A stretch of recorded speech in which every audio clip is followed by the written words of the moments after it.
ఒకటే ఒక్క మాట అధ్యక్ష, కాళేశ్వరం అనేది ఒక బరాజ్ కాదు అధ్యక్ష.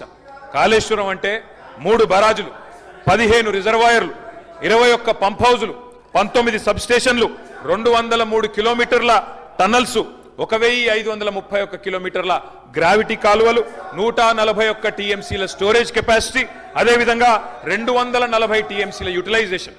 శ్రీయర్ గారు ఏమన్నారు అధ్యక్ష? శ్రీయర్ గారు ఒకటే మాట అన్నారు, స్టెబిలైజేషన్ కూడా తీసుకోవాలి ఒక ప్రాజెక్టులో. కొత్తగా 97,000 కూడా నీళ్ళు ఇయ్యలేదని మాట్లాడితే స్థిరీకరించబడ్డ ఆయకట్టు ఎంత అని అధికారిని అడుగుతుంటే ముఖ్యమంత్రి గారు మాట్లాడనీయలేదన్నారు. గొప్ప ఉదాహరణ నా నియోజకవర్గం అధ్యక్ష. మా దగ్గర అప్పర్ మానేర్ అనే ప్రాజెక్టు నిజాం టైంలో కట్టినారు అధ్యక్ష, 45లో కట్టినారు. ఆ అప్పర్ మానేర్ అనే ప్రాజెక్టు కోసం ఆనాడు రాజశేఖర రెడ్డి గారి ఆనాడు ప్రభుత్వం ఉన్నప్పుడు కూడా పాదయాత్రలు జరిగినాయి.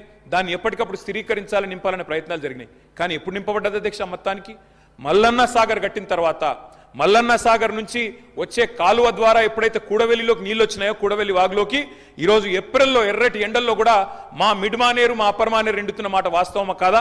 మా కరీంనగర్ జిల్లా శాసనసభ్యులు వారికి తెలుసు అధ్యక్ష, శ్రీధర్ బాబు గారికి, పొన్నం ప్రభాకర్ గారికి. అందుకే ఆ బాధతోనే మేము చెప్పింది, గౌరవెల్లి అయినా, మలక్పేట్ రిజర్వాయర్ అయినా, అదేవిధంగా మా అప్పర్ మానేర్ అయినా, స్థిరీకరించబడ్డ సింగూర్ అయినా, స్థిరీకరించబడ్డ నిజాం సాగర్ అయినా, ఎస్ఆర్ఎస్పి పునరుజ్జీవమైనా, ఇవన్నీ కూడా కాళేశ్వరం ద్వారా జరిగిన మాట వాస్తవం అధ్యక్ష. అందుకే గౌరవ మంత్రి గారిని, ప్రభాకర్ గారంటే నాకు గౌరవం, ఎందుకంటే ఉద్యమ సహచరుడు. ఆనాడు పార్లమెంట్లో వీరోచితంగా పోరాడింది కాబట్టి మా నాయకుడు కేసీఆర్ గారు కూడా కరీంనగర్లో, ఇక్కడ అక్కడ కాదు అధ్యక్ష, కరీంనగర్కి వచ్చే బహిరంగ సభలోనే వారిని అభినందించారు. కాబట్టి మాకు అట్లాంటి మంత్రి గారిని అగౌరవపరిచే కుసంస్కారం లేదు. కానీ మంత్రి గారు కూడా వాస్తవాలు చెప్పాలి అధ్యక్ష. గౌరవెల్లి పూర్తయిన మాట వాస్తవం, ఎన్జిటి స్టే ఉన్న మాట వాస్తవం, మలక్పేట పూర్తయిన మాట వాస్తవం, ట్రయల్స్ జరిగిన మాట వాస్తవం. కాళేశ్వరంలో, ఇంత పెద్ద కాళేశ్వరంలో 3 బరాజులు, అదేవిధంగా 15 రిజర్వాయర్లు ఉండే కాళేశ్వరంలో ఒక్క బరాజులో 3-4 పిల్లర్లకు ఇబ్బంది జరిగితే దాన్ని రిపేర్ చేయండి. ఇప్పుడే మా గౌరవ పెద్దలు కడియం శ్రీయర్ గారు డిమాండ్ చేసినారు, దాన్ని రిపేర్ చేయండి. రైతుల మీద కోపం పెంచుకోకండి. కేసీఆర్ గారి మీద కోపం ఉంటే, రాజకీయంగా ప్రయోజనం కావాలనుకుంటే ప్రయత్నం చేయండి. కానీ ఆ ప్రాంత రైతాంగం పట్ల కక్ష కట్టవద్దు. నింపండి, మేడిగడ్డ నింపండి, కాళేశ్వరంలో పంపింగ్ స్టార్ట్ చేయండి. వాళ్ళ 5,000 క్యూసెక్ల నీళ్లు కిందికి పోతున్నాయి. ఇది రాజగోపాల్ రెడ్డి గారు.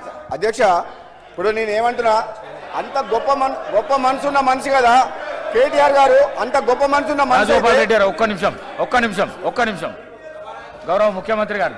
మేడిగడ్డ కావచ్చు, అన్నారం కావచ్చు, సుందిల్ల కావచ్చు, లేకపోతే పంప్ హౌజుల విషయంలో కావచ్చు, చాలా విషయాలల్లో మనం చర్చించుకుందాం.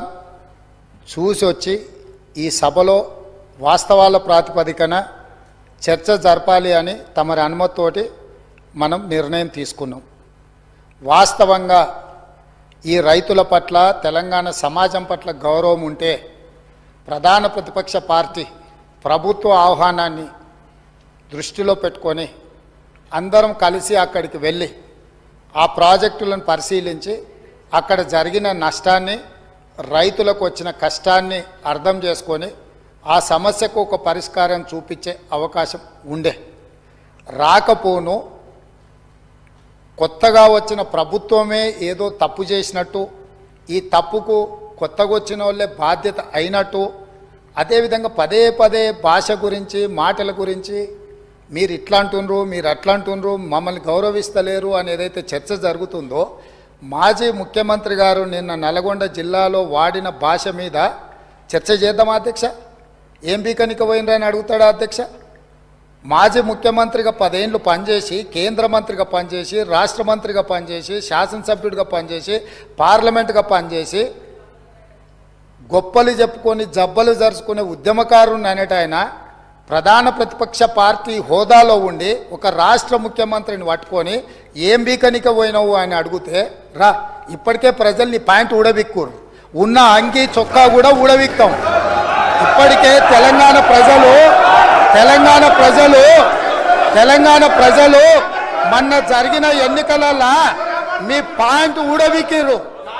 ఇవాళ ఆ పాయింట్ ఊడబీకితే చెప్పుకునే దిక్కులేక బొక్కబోర్లో పడితే బొక్కలు ఇరిగినాయి మీకు. అయినా మీ బుద్ధి మారలేదు. ఒక ముఖ్యమంత్రిని పట్టుకొని ఏం బీకనిక పోయినావని అడుగుతారా అధ్యక్ష? ఇది పద్ధత? ఈ రాష్ట్రం 4 కోట్ల ప్రజలు ఓట్లేసి గెలిపించిన ముఖ్యమంత్రిని పట్టుకొని ఏం దిక్కనికపోయినామని అంటారా అధ్యక్ష? ఇదేనా తెలంగాణ సాంప్రదాయము? ఈరోజు నేను మళ్ళీ అడుగుతున్నా అధ్యక్ష, ఈరోజు మేడిగడ్డ మేడి పండులాక కుంగిపోతే మేడిగడ్డల నీళ్లు నింపడానికి అవకాశం ఉందా అధ్యక్ష? ఇవాళ మీరే సాగునీటి పారుదల శాఖ మంత్రులుగా పనిచేసారు కదా, చంద్రశేఖరరావు గారు హరీష్ రావు గారు ఇద్దరు సాగునీటి పారుదల శాఖ మంత్రిగా పనిచేసారు కదా అధ్యక్ష. ఈరోజు వాళ్ళకే పెత్తనం ఇస్తాం, వాళ్ళనే చేయమని ఉండ్రి. ఈరోజు ఏ రకంగా మేడిగడ్డలో నీళ్లు నింపుతారో, మేడిగడ్డ నుంచి నీళ్లు ఎత్తి అన్నారంలో పోస్తారో, అన్నారంలో నుంచి సుందీలలో ఎట్లా పోస్తారో బాధ్యత వాళ్ళని తీసుకోమని ఉండ్రి అధ్యక్ష. మొత్తం కుంగిపోయి కుప్ప కూలిపోతుంటే ఈ రోజు అక్కడ నీళ్లు నింపడానికి ఏమాత్రం అవకాశం లేక పూర్తిగా ప్రాజెక్టు దెబ్బతిని ఖర్చు పెట్టిన 94,000 కోట్ల రూపాయలు వృధా అయిపోయి ఈ రోజు మొత్తం ప్రాజెక్టే దెబ్బతిన్న పరిస్థితుల్లో ఈ రోజు ప్రజల దగ్గరికి వెళ్ళి సమాధానం చెప్పుకోలేక శాసనసభకు రావాల్సిన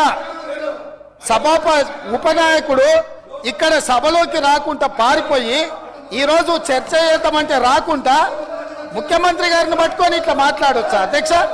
అందుకే నేను ఒకటే మాట అడుగుతున్నా, మీరు ఇవాళ చర్చకు సిద్ధమైతే పిలువండి, మీ పార్టీ నాయకుడిని, మీ సభాపక్ష నాయకుడిని చర్చ చేద్దాము.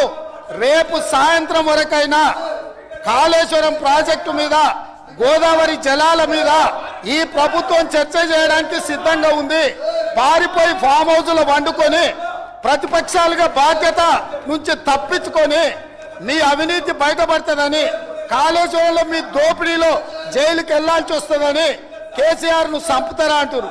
ఎవరికి అవసరం ఉంది అధ్యక్ష చంపాల్సిన అవసరం? సచిన పావును ఎవడైనా చంపుతారా అధ్యక్ష? మొన్నటి ఎన్నికలలో ప్రజలు ఆ పావును చేత్తో కాదు కట్టెతో కొట్టిరు అధ్యక్ష. ఆ పాము ఆల్రెడీ సచ్చింది, సచిన పావును చంపాల్సిన అవసరం మాకే ఉంది అధ్యక్ష. ఈ రోజు సానుభూతి కోసము వీల్ చైర్ నాటకాలు, వీధి నాటకాలు ఏంటి అధ్యక్ష? ఇది ఈ రోజు అవకాశం వచ్చినప్పుడు ఈ సభలో చర్చ చేయడానికి ప్రభుత్వం సిద్ధంగా ఉంది. నిజాయితీ ఉంటే, మీరు అవినీతికి పాల్పడకపోతే, మీరు చెప్పినట్టు మేడిగడ్డలో 2, 3 పిల్లర్లు కుంగిపోతే దాని మీద తీసుకోవాల్సిన నిర్ణయాల మీద మాజీ ముఖ్యమంత్రి గారు చంద్రశేఖరరావు గారిని సభలోకి రమ్మనుండ్రి. చర్చ చేయడానికి ప్రభుత్వం సిద్ధంగా ఉంది. పారిపోయి అక్కడెక్కడో పోయి ఆడేదో ప్రగల్భాలేంది అధ్యక్ష? రమ్మనుండ్రి సభకు, వాస్తవాల మీద చర్చ చేస్తాం, మొత్తం ఇక్కడ పెడతాం. ఇవాళ ఆయన తప్పించుకుంటాడు, ఈయన వచ్చి ఈడ కొత్త మాటలు చెప్తాడు ఈడ. కాబట్టి అధ్యక్ష, దీని మీద ఇప్పుడు జరుగుతున్న చర్చ దేని మీద జరుగుతుందో ఆ విషయం మీద చర్చించమని ఉంది. ఎట్లాగూ సాగునీటి ప్రాజెక్టుల మీద శ్వేతపత్రం పెట్టడానికి మా ప్రభుత్వం సిద్ధంగా ఉంది. మీరు ఏమేమి విషయాలు ఉన్నాయో, ఏమేమి చర్చ చేయదలుచుకుందో మొత్తానికి మొత్తం శ్వేతపత్రం సందర్భంగా చర్చ చేద్దాం. లేదు కాళేశ్వరం మీద మీరు చర్చ అంటారా?